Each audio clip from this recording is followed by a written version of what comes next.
Hydronephrosis is a common condition where there is dilatation of the kidney and dilatation of the pelvic calyces system.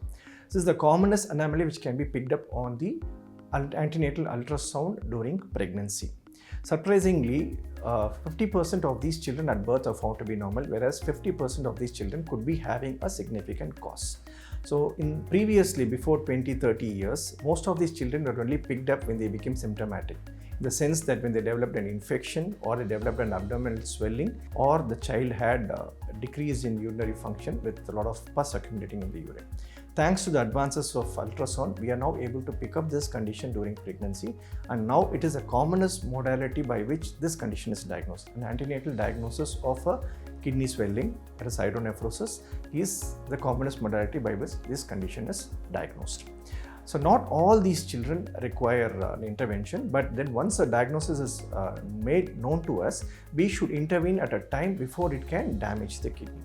So once we have a diagnosis of hydronephrosis made antenatally, these children are evaluated clinically at birth and then confirmed by an ultrasound done at day 3 of life, and this is again confirmed by an ultrasound which is repeated by 4 to 6 weeks. Based on the findings, the possibility of an obstruction is confirmed by performing a nuclear scan, which gives us two informations. That is, one is the presence or absence of obstruction, and two, what is the degree of functional compromise of the kidney.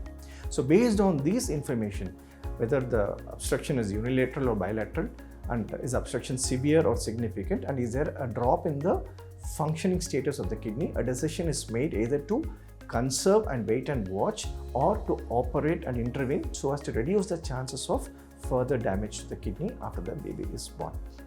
So the surgery for hydronephrosis is called pyeloplasty, where we remove the obstructing segment and then restore the continuity with a wide anastomosis. This can be performed by open surgery. In the present era, however, it is done by minimal access surgery, mainly by laparoscopy. It's called laparoscopic pyeloplasty, and this also can be done by robotic surgery in older children. Laparoscopic pyeloplasty can be done safely even in newborn babies. At the time when we usually diagnose this condition and operate by 4 to 6 weeks, they can be safely performed. The advantage of laparoscopic pyeloplasty is these children have very small incisions, hence the pain is less and their recovery is pretty quick. So hydronephrosis is a very common surgical condition which is usually picked up on an antenatal ultrasound.